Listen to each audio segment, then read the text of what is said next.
こんにちは。今日はですね、自分と一致した状態で夢を描くことの大事さについて話していきたいと思うんですが、ちょっと久しぶりになりました。ずっとね、気管支炎で声が出なくてですね、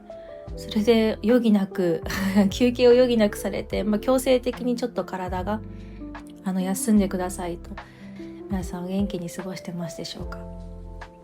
1月がね、もう19日になっていて、で、そっか、今日ヤギ座の新月ですね。で、ヤギ座の新月ってことは、ヤギ座って結構行動を積み重ねるとか、着実にやっていく土台をね整えるみたいな、そんなエネルギーを感じるんですけど、今まさにね、この2026年1の年馬年で情熱的に、自分のね目標に向かって行動していく、飛躍していく年になりますね。それについては一つ前の動画で、お話ししてるんで、そちら聞いていただけたらと思うんですけど、そのね飛躍していくためにはやっぱり何かしら土台がしっかりと整っている必要があるということで、それをまさに今このタイミングで1月に整えるっていうフェーズが来てるなって、星としても来てるなって思います。で、土台を整えるってじゃあ何すればいいのっていうふうに思うと思うんですよね。もちろん自分の人生を整理するっていうか、自分って改めて何をしたいのかなとか、どう進んでいきたいのかなっていうのは多分2025年の年末から私の動画聞いてくれてる方は特に考えていろいろ書き出したりしていると思うんですけれども、それをさらに深めていく2026年の1月19日このタイミングなのかな。これから2月4日の立春があり、で占星術でいうと3月に、占星術上の新年が来ますね。で、私としてはそのタイミングが一番新年っぽいっていうか、今はやっぱり1月から3月っていうのはある程度準備期間かなと思っています。で、その期間に改めてもう少し深い段階で、自身と向き合って整理していく。抱負とかね、1月に立てたかもしれないんですけど、なんだろうな、人ってどうしても浅い部分で考えると、自分の望みはこれだ、夢はこれだと思っていても、実はそれってちょっとエゴが混じってたりするんですよね。不安があったりとか、不安だからお金をこれぐらい稼ごうっていう夢を書いたりとか、もしくは周りにこう思われてるから私はじゃあ仕事をこんないい感じの仕事にしようとか、いろいろとね取ってつけたような望みを放っちゃうことがどうしてもあります。私でもあります。それはもうしょうがなくって。だからそこを改めて精査するっていうのがすごく大事なんですね。だって自分の本当の本質の魂の望みの部分で違うものを望んでしまっていると、気づかずそこにやっぱ進んでってしまいますよね。自分の望みはこれだと思って進んでいくんだけど、いざ進んでいくと違和感が生じたりとか、あと叶ったのになんか満たされなくて違うぞってなっちゃったりとかするわけですよね。そうするとすごくね、それまでの時間と労力がもったいないし、また軌道修正しなきゃいけなかったり、場合によっては体がそうやって動かなくなって強制終了しちゃったりとかあるので、今のうちに今年はあんまり進み出したら振り返らないっていうか、そんな感じのね、馬年のエネルギーになってるので、進み始める前にどれだけ自分と一致できるかってすごく大事だなって思うんですね。それもあって、まずは自分と一致して、その上で自分にしっかり問いかけて、これは本当に自分の奥底の望みか、もしくは例えばね、恐怖もあるな。恐怖で本当は望みはこれなんだけど、どこかでいやそれは無理でしょうとか、それやったらまた傷つくかもとかね思っていて、見て見ぬふりをしてる望みもあると思うんですよね。だからそういうのを掘り起こしてあげるっていうのが今の期間かなって思ってます。で、これをやっぱりね、静かな環境で自分とね、ふーっとキャンドルでも灯して深呼吸しながら自分に問いかけるのがいいのかなと思うんですけど、やり方としてはね。一応私は自分自身もこれ必要だなと思ったので、2月4日の立春の日にちょっと近しいコミュニティメンバーというか、今までも私に関わってくれていた方々と一緒にちょっとアットホームな空間で、私の友人のみずきちゃんっていうサウンドヒーラー、クリスタルウォールヒーラーがいるんですけど、彼女のクリスタルウォールの音とともに私が誘導瞑想をして、みんなの本当に本質の部分とつながって望みを聞き出すというかっていうことをしようと思ってます。でそれで引き出した望みをただ引き出して終わり、これだったんだじゃなくて、今度は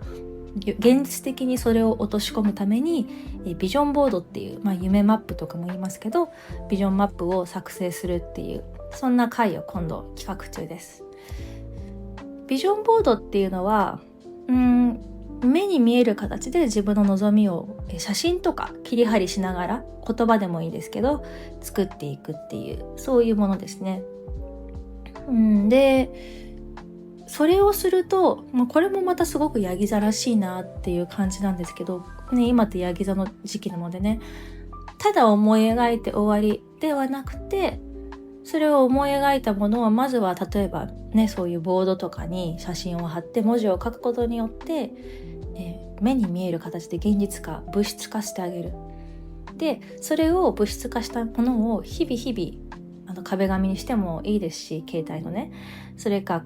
置いてみておく、毎日見るっていうことによって脳にどんどんそれが刷り込まれていって、潜在意識レベルで自分のアイデンティティが書き換えられるっていう感じかな。最初は例えばじゃ